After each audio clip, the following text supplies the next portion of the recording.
राना साहब, एक तरफ तो इंटरनल जो डोमेस्टिक इश्यूज हैं वो तो अपनी जगह, लेकिन हम देख रहे हैं कि पाकिस्तानी डायस्पोरा एक बड़ा अरब ममालिक में मौजूद है। अब यूएई के हवाले से बहुत सी खबरें आ रही हैं कि वहाँ से पाकिस्तानियों को निकाला जा रहा है। 48 आवर्स के अंदर अंदर कहा जाता है जी आप मुल्क छोड़ दें। कल बल्कि एक इत्तेहाद एयरवेज में भी काम करने वाले 15 के करीब लोगों के साथ ये ऐसा ही हुआ।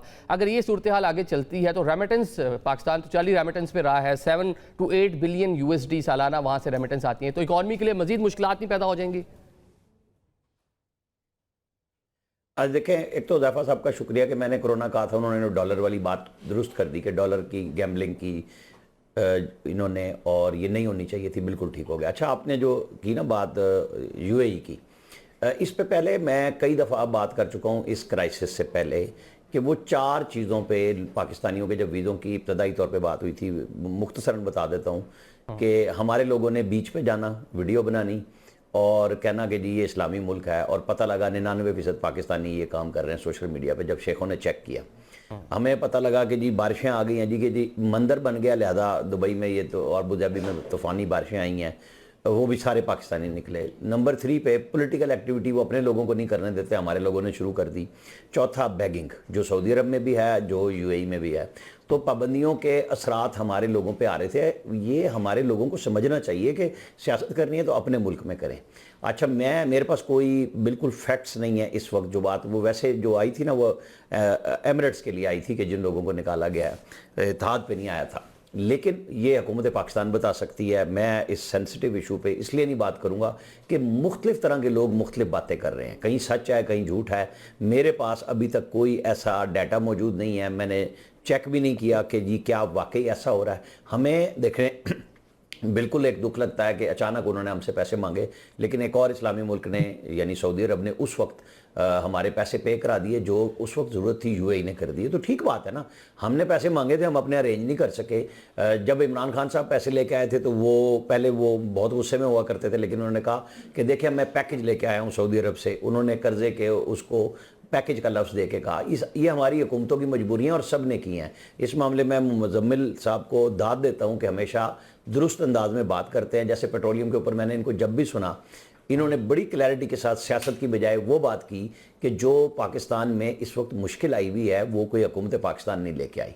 हल के ऊपर हम भी बात कर रहे हैं कि आप लेवीज डाउन कराएं, उनसे करें। यूएई के मैटर पे मेरे ख्याल में इसहाक डार साहब को खुद बात कर लेनी चाहिए। ठीक है, इस पर बहुत सारे स्पेकुलेशंस हैं, सोशल मीडिया भरा पड़ा है। मुजम्मिल साहब, चलें ओवरऑल हम यूएई को छोड़ भी दें, ओवरऑल जंग के असरात जो है मिडल ईस्ट के अंदर पाकिस्तानी बड़ी तादाद में, मतलब 50% के अराउंड जो पाकिस्तानी डायस्पोरा है, 50 to 60% वो इन्हीं 6 अरब ममालिक के अंदर है। 30 लाख सऊदी अरेबिया में है, 20 लाख के करीब मुत्तहदा अरब अमारात के अंदर हैं। वहाँ जो एक कह लें कि जंग की वजह से जो उसके असरात फील कर रही हैं उनकी हुकूमतें भी, पाकिस्तान की इकॉनमी पर इसका कितना असर पड़ सकता है? आने वाले कुछ टाइम में हमने बजट भी देना है, तो आने वाला बजट भी कितना मुश्किल होगा रेमिटेंस अगर कम होते हैं? इत्तेफाक की बात है, मैं कुछ 4-6 महीने से, क्योंकि मैं मईशत का तालिब इल्म हूँ, तो मुझे ना हाई रेमिटेंसेस जो है वो बॉदर कर रही थी। अब ये ना समझिएगा कि मुझे बुरी लग रही थी कि क्यों बढ़ गई हैं। बॉदर उसका पॉइंट ये कर रहा था कि पाकिस्तान की मजमूई मईशत का जो है पहले रेमिटेंस 5% होता था और जो है उससे मुल्क चलता था, और ये सब अब जो है क्योंकि मुल्क में माशी हालात 4 साल से खराब है, तो वो आज मईशत का जो है वो 10% बन गया है।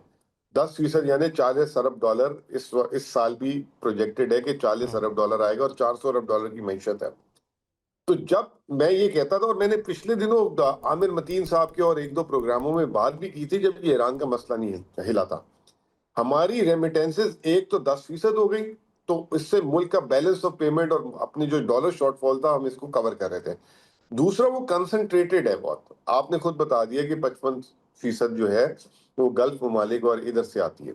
वो कंसंट्रेटेड होना जो है ना, कोई भी आपका टैप बंद कर दे तो वो जो है आपके लिए मुश्किल हो जाती है। अभी देखें, ये जो बात है, मैं समझता हूँ कि बड़ी मुतवाज़न बात की है आमिर साहब ने कि it is too early to say कि जी उन्होंने हमारे लोग निकालना शुरू कर दिए हैं। मे भी उन्होंने जो है वहाँ के उनके कानून के हिसाब से कोई चीज़ों को जो है उन्होंने फॉलो नहीं किया, और उसको जो है क्योंकि वो पाकिस्तान तो है नहीं कि जी चलता रहेगा मामला, तो उन्होंने उस पे जो है वो कर दिया। क्योंकि मार्च की रेमिटेंसेस भी जो है ना, अप्रैल की रेमिटेंसेस वो ठीक आया नंबर, ये आपको पता लगेगा 1 से 2 महीने। हुज़ैफा साहब, आपका भी कमेंट्स में चाहेंगे कि रूमर्स हैं इस नोयत की कि वहाँ से पाकिस्तानियों को निकाला जा रहा है, हुकूमती सतह पर हुकूमत इसको कैसे देख रही है इस पूरी चीज़ को? देखिए, बहुत शुक्रिया निज़ाम साहब, मेरी आपसे भी गुज़ारिश होगी।